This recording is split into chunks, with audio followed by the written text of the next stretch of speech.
Ukraine is not part of NATO. Why do we care about what happens in Ukraine? First of all, I just have to say, as somebody who has watched this issue from Germany, obviously it's a European issue, it's really annoying to be in this position, to be now talking about bad and terrible choices.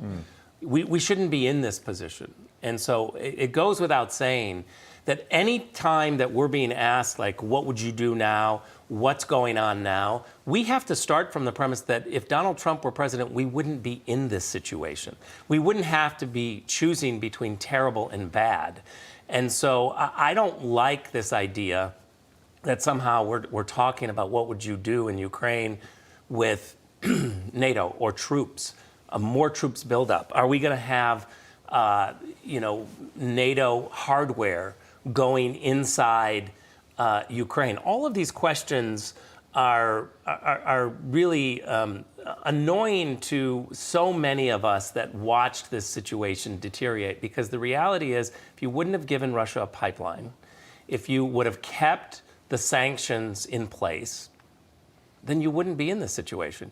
You wouldn't, if you didn't have Afghanistan fallout, you wouldn't have a weakness messaging and therefore a Russia and a Putin taking advantage of the situation. And so it's hard to answer these questions without getting really angry. Yeah. Well, you are an expert, former director of national intelligence and former ambassador to Germany. Germany has a new chancellor, Angela Merkel, longtime chancellor there. Allison, we've talked about this. We're 9 days away from the opening ceremonies of the Wuhan, Beijing genocide Olympics, as the former Secretary of State calls them. Do you think, just from a PR perspective, if an invasion were to happen, it would probably happen like we saw in 2014 post the Sochi Olympics? Do you think we could see something similar, not just between Russia and Ukraine, but China and Taiwan as well, after the Olympics, February 20th? I think so. Look, everybody is looking at us as so weak, as Rick brought up. I mean, China's looking at us, Iran's looking at us, Russia. We are weak. We have a president that is reactive. He's not proactive.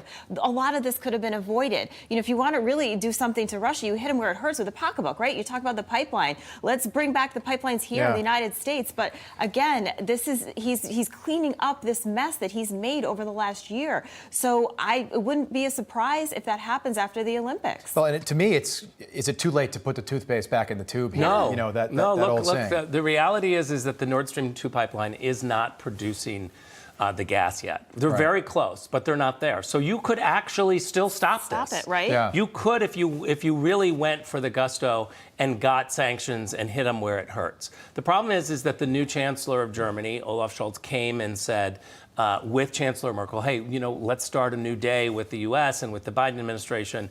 Can you just give us our pipeline? And Joe Biden said yes. And so now what we see in Congress, some of the same senators who are complaining about why Russia is on the move are the same ones who voted against the sanctions. It doesn't make sense. Our research team, Rick, looked into this for me. In October of 2017, so Donald Trump is president, the U.S. is buying approximately 18,000 barrels per day of oil from Russia. Fast forward to October of 2021, just a couple of months ago, the U.S. is now buying over 206,000 barrels per day.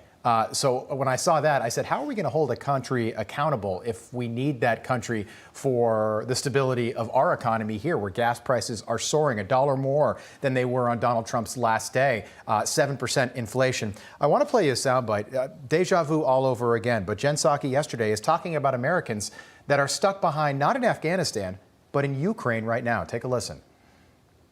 If Americans are still in Ukraine and things start happening with Russia, are they pretty much on their own? Well, we are conveying very clearly now that now is the time to leave, and that there are means to do that. There is not an intention or a plan for any military evacuation. Rick Gates, that sounds like something I heard in August from Jen Psaki. Yeah, this is, it's just typical Biden administration policy. Let's not have a plan. Let's react. And oh, by the way, if there are any Americans there, you guys are on your own. Right. It's really just disheartening to see this type of approach. And Rick hit the nail on the head. All this could have been avoided. You've got with Putin as a guy that you got to diminish his respect, got to diminish his strength. How do you do that? You take away positions like on OPEC, where they have an influence. Look at the price of oil. Oil is going up now. That's going to have a positive impact for Putin. So economic sanctions become less of a tool. You look at NATO. Whether or not it's a valuable asset or not, let Ukraine into NATO. Let them make that choice, I should say. Let them make the choice. It's their sovereign right to be able to do that without fear of what Russia might do. And that's where Biden is locked in. He doesn't want to make a step where Putin might react because he's afraid, Biden's afraid of what Putin might do. You can't lead like that. I know producers are going to kill me. About 15 they're seconds. saying that we're going to Grenell. go, but let me just make this one point. It's really important to note that the international community is still in their embassies in Kiev. They haven't left. Usually the Americans are the last ones to leave. The Biden administration are the first ones to leave. I think that they're making a political decision because of Afghanistan. They don't want that to happen again. They're now being jumpy and emotional and political in their calculation. There is no plan. Such a good point. You brought up Syria. That was the red line that the Obama administration failed to hold in 2014. Putin took Crimea after the Sochi Olympics not that long ago. Who was vice president then? Joe Biden.